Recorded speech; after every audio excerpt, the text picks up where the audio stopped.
I doubt they'll ask you to move one of these, though. It's the Ascari A10, and in many ways, it's a grown-up, properly dressed version of the Radical.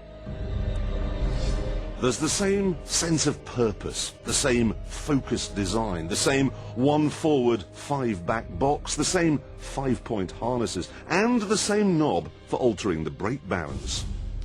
The engine, though, is very quiet in this, until you turn it on.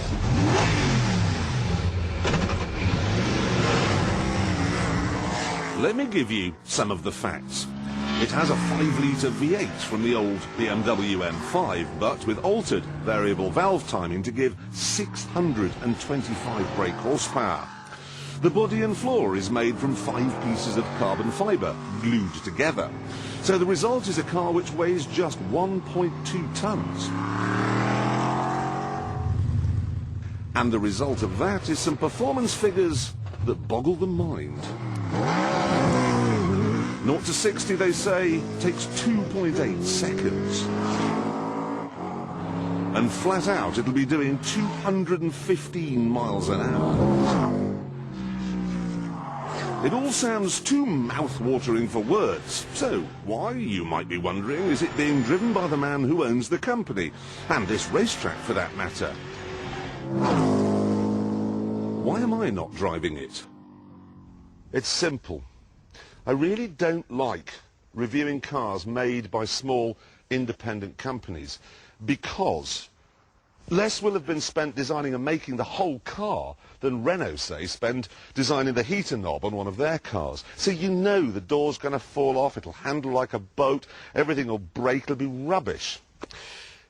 You also know as well that the man behind the small company will have put his life savings into it, and that if it doesn't work out, the bank's going to take his house, and then he'll turn to drink, maybe become violent. Then his children will take up glue sniffing, shoplifting to fund the habit, maybe get an ASBO, an ankle bracelet, perhaps even end up in jail. And it'll all be my fault. Best then, all things considered, to pretend the car doesn't exist and not review it at all.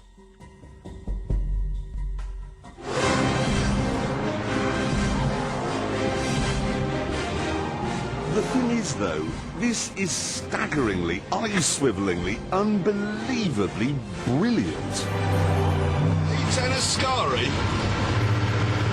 A10 Tank Buster, more like.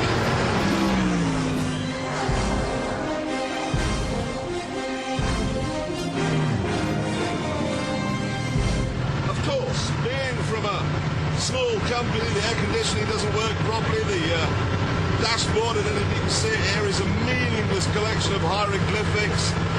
The electric window switches look like I made them, but noticing any of this stuff is a bit like noticing that the crocodile that's about to eat you is a bit cross-eyed. It's hard to say, really, what I love most about this car, but I guess we'll start with the engine. You can feel it climbing onto the cam at about 4,000 RPM, and then, oh, hell breaks loose! God, it's fast! I mean, really fast. I'm not sure 0 to 60 in 2.8 seconds, but, you know, quick. And I love the way that there's no refinement at all. I mean, none. No money at all has been spent on soundproofing or an active exhaust system.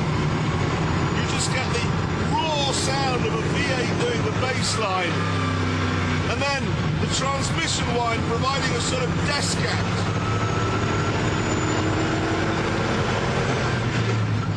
It's like actually being in the engine room of a World War II U-boat. Same visibility as well, especially in the rear-view mirror. Can't see a thing. Bonkers! The next thing I love is the steering. It's heavy, but it's the complete opposite of ponderous. You know, I'd go so far as to say this steering is almost perfect. But the absolute best thing is the ride. You expect it to be brutal, but it just isn't. It's soft, which gives you the confidence to push it harder and harder and harder.